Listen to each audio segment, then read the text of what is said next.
Yesterday, I was having a discussion with one of my favorite people at work. He's sort of a libertarian. He's sort of a know-it-all. But he's a good guy. He's got a good heart. He's a different sort of character. Anyway, let's move on. He asked me, he said, do you think that this is the most important election of your lifetime? And I said at the time, I did. But after giving it some thought, I don't think so. And I'm going to tell you why.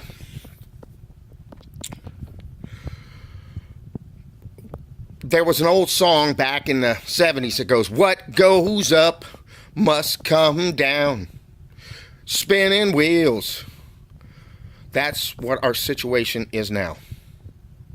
We are going up. Our deficits are going up. Our trade deficits are going up. The people who don't work is going up. The people who can't manage their budgets is going up. The countries that are getting PO'd at us are going up. All these problems are going up. And they're going somewhere. And here we are, the two people, one male, one female, Hillary Rodham Clinton and Donald J. Trump, the people that are supposed to be the people we're supposed to look to fix them, are both disliked, despised, and distrusted. And I will submit to you that this wasn't by accident.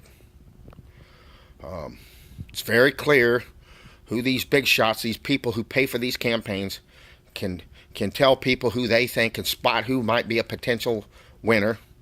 And they tried to get Jeb up there, and he didn't have it. And then Mr. Rubio just wasn't ready. But they weren't the saviors. Neither one of them. In the first place, Jeb Bush and Hillary Clinton are so much alike, it's not even funny. So there's really no difference between the two in their philosophies, and we've seen this with this election. So what I'm going to say is, even though Mr. Trump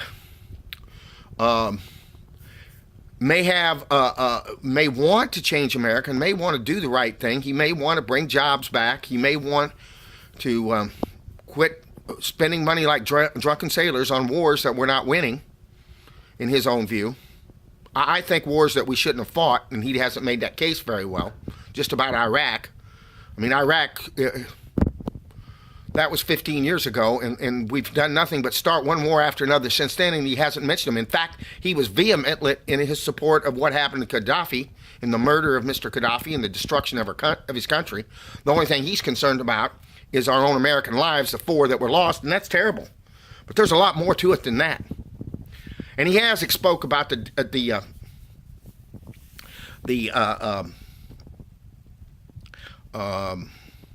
destruction of the Middle East.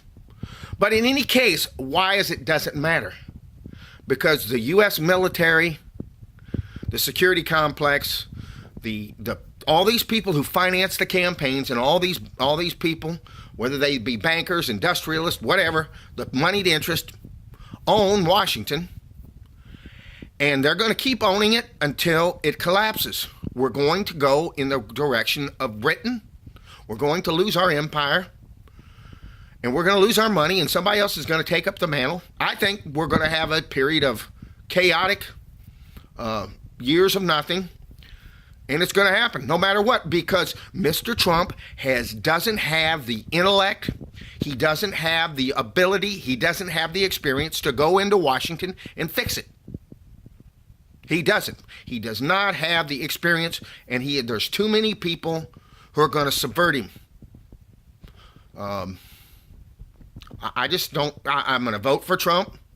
I'm much closer to what Dr. Stein has said, but I think this is their only chance. But to be honest, I don't think it's going to work, because he has no movement. The people out there don't understand the problem. They don't understand what's really going on.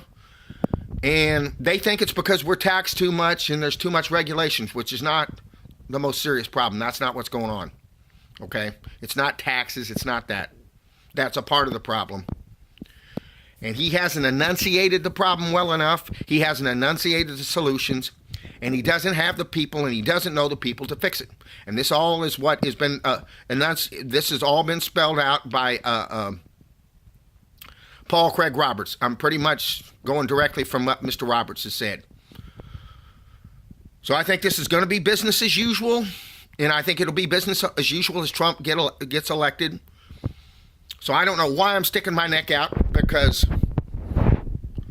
it's just like getting old. There's nothing you can do to stop it. It's going to go until it goes, and it's going to happen the way it's going to happen. Out.